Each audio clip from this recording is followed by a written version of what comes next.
El Palacio de Buckingham les cerró las puertas a Archie y Lilibet, la decisión más fría de la historia.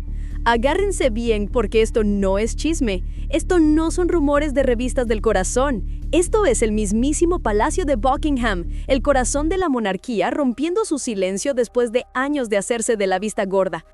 Por tanto tiempo, la gente se preguntaba sobre los hijos de Meghan y Harry, Archie y Lilibet. ¿De verdad eran herederos reales? ¿Por qué el palacio se quedaba callado? ¿Por qué los niños nunca parecían como los hijos de William y Kate? Los rumores volaban por todos lados, las preguntas se acumulaban, pero el palacio nunca habló hasta ahora. Fuentes cercanas al palacio confirmaron que los papeles ya están listos. No son memos temporales ni advertencias, son órdenes finales que cambiarán para siempre el estatus de Archie y Lilibet. El mensaje es brutal, pero simple. Su derecho a la identidad real se acabó. Esto no es pleito familiar, no se trata de quién le cae bien a quién. Se trata de protocolo, del libro de reglas más antiguo de la monarquía. Y para entender por qué la corona tomó esta decisión, tenemos que retroceder más de 100 años a un rey que dejó las reglas escritas en piedra.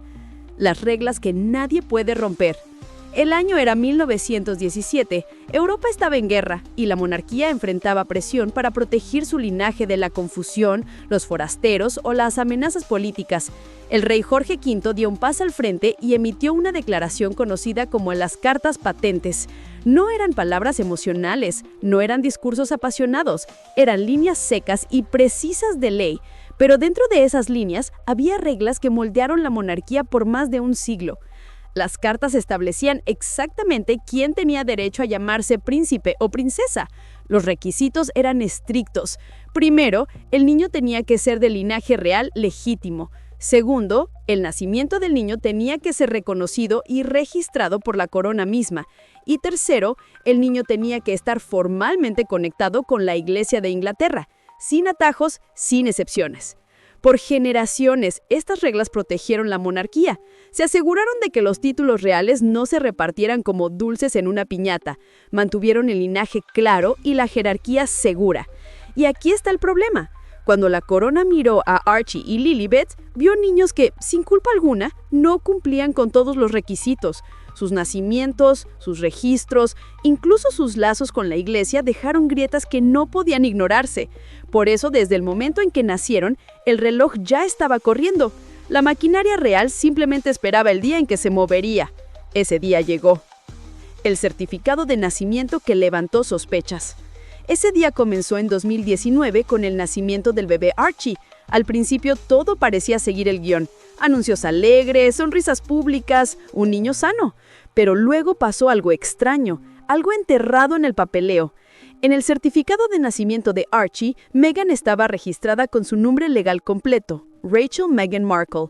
Eso era normal, pero de repente, sin explicación, el documento fue alterado. Su nombre fue borrado y reemplazado con su título real, Su Alteza Real, la Duquesa de Sussex. ¿Quién hace eso? Los certificados de nacimiento no son comunicados de prensa, son registros legales, escritos en la historia. Sin embargo, aquí estaba uno siendo reescrito como si fuera un artículo de revista. Meghan afirmó que el palacio forzó el cambio. Los asistentes del palacio lo negaron. Ambos lados se señalaron con el dedo, pero ninguno se retractó. Y en ese tira y afloja nació una pregunta peligrosa.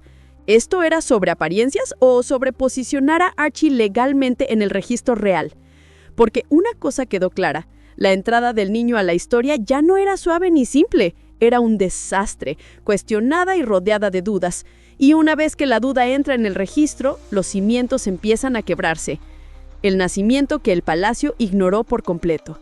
Para cuando Meghan y Harry dieron la bienvenida a su segundo hijo en 2021, el palacio ya había aprendido algo. El silencio era más fuerte que las palabras. Cuando nació Lilibet Diana, el anuncio no vino del Palacio de Buckingham, no llegó con el sonido de trompetas reales, doctores orgullosos o fotografías del nuevo bebé envuelto para los archivos. En cambio, vino desde el otro lado del océano, un comunicado de prensa alegre y pulido desde la soleada California. Por siglos, los nacimientos reales fueron más que hitos familiares. Eran eventos para los libros de historia, cuidadosamente documentados, presenciados y registrados. El bebé nunca era solo un niño, era un símbolo de continuidad. prueba viviente de que la monarquía seguía adelante. Cada detalle se preservaba, desde el anuncio del hospital hasta las firmas de los médicos reales asistentes. Pero con Lilibet, nada. No hubo presencia real, no hubo sello ceremonial, no hubo reconocimiento del palacio, como si la monarquía le hubiera dado la espalda. Para quienes observaban de cerca, se sintió sin precedentes, como una cortina cayendo silenciosamente, señalando que el nacimiento de la bebé, aunque celebrado en California, no estaba siendo reclamado por la corona. El bautizo que no contó. Si el nacimiento levantó cejas, lo que vino después encendió las alarmas. Meses después, Meghan anunció orgullosa que Lilibet había sido bautizada en California. Habló cálidamente de la ceremonia, las fotos, la alegría. Pero detrás de las paredes del palacio comenzaron los murmullos, porque mientras el equipo de Meghan consideraba el bautizo oficial, la Iglesia de Inglaterra no lo consideraba así, y en el mundo de la monarquía esa distinción importa más de lo que la mayoría de la gente piensa. Un bautizo real no es solo acerca de rociar agua bendita y tomar fotos familiares, es acerca de conexión. Une al niño con la iglesia, con la corona y con siglos de tradición real. Es un sello, uno que formalmente inscribe al bebé en el registro como parte de la historia real de Gran Bretaña. Pero fuentes del palacio afirmaron que el bautizo de Lilibet nunca fue formalmente registrado con la Iglesia de Inglaterra, lo que significa que, a los ojos del protocolo real, era inválido.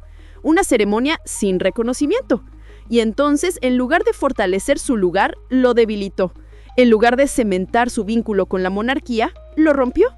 El palacio supuestamente vio el bautizo en California no como un momento sagrado, sino como una violación del protocolo, un ritual que en la ley real no contaba, lo que dejó a Lilibet en un limbo peligroso, celebrada por sus padres, ignorada por la institución.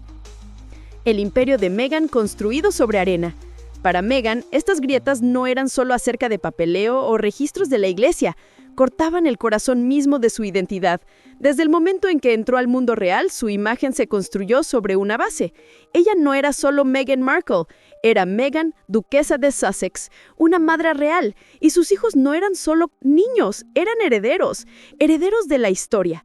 Esa identidad alimentaba todo, los especiales de Netflix, los contratos con Spotify, las entrevistas de memorias, los portratos cuidadosamente curados de Instagram, incluso su nueva marca de estilo de vida, American Riviera Orchard.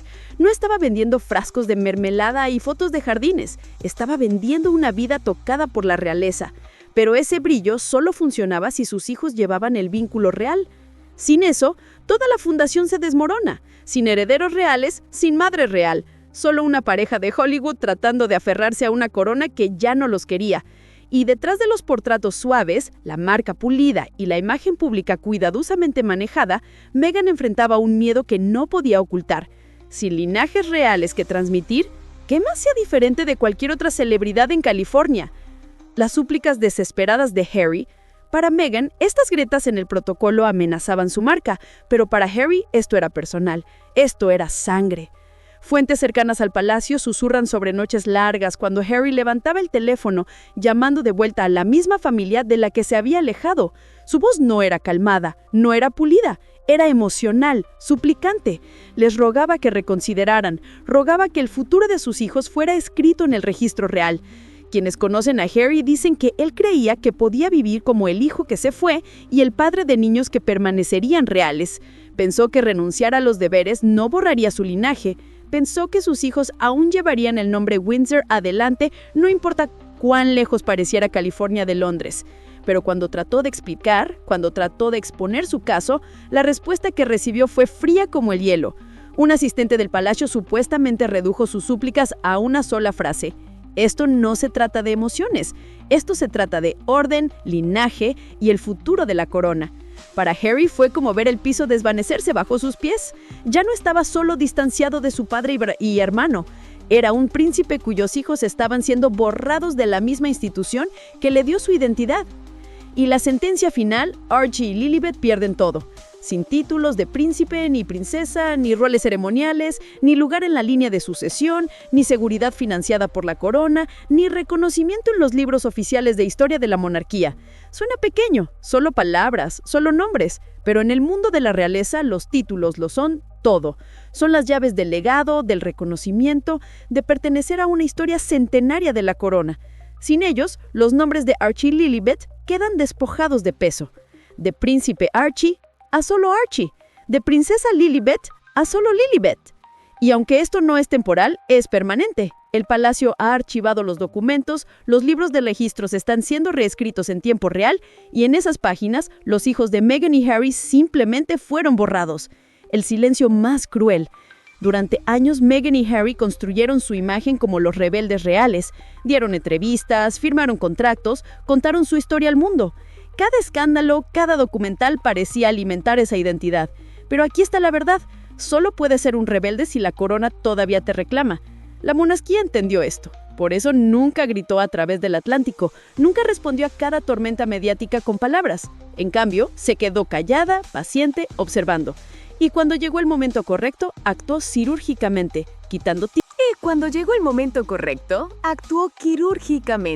quitando títulos, removiendo derechos de sucesión, cortando el último cordón. Y así, Archie y Lilibet no son rebeldes, ni siquiera son exiliados reales, son simplemente forasteros. Niños que crecerán en California, recordados como los de Harry y Meghan, pero ausentes de la historia real oficial. Ese silencio, la falta de sus nombres en los registros, resonará más fuerte que cualquier entrevista o especial de Netflix jamás podría lograr. El golpe final. Y así llegamos al final. Años de rumores, especulaciones, documentales y entrevistas, todo recibido con silencio real. Terminan aquí con el trazo de una pluma. El palacio ha elegido el protocolo sobre las personalidades, el orden sobre la emoción, el legado sobre el amor. Para Meghan y Harry, el resultado es devastador. Su imperio, su identidad, su marca, se construyó sobre la promesa de ser rebeldes reales. Pero, una vez que la corona te borra, ya no eres un rebelde, simplemente desapareciste. Archie y Lilibet vivirán como niños de California. Crecerán en la calidez del mundo de sus padres, pero la historia real oficial, los registros que sobreviven generaciones, no los registrarán como herederos. Y esa ausencia, ese silencio, es más brutal que cualquier humillación pública, porque es permanente, es final. Esto no es solo hablar de dos niños perdiendo sus títulos. Esto es sobre la monarquía enviando un mensaje más fuerte que cualquier discurso. La corona no se dobla ante personalidades sin importar cuán famosas sean, sin importar cuán ruidosas. Y en ese silencio, el Palacio de Buckingham ha entregado lo que puede ser el movimiento más frío de su historia.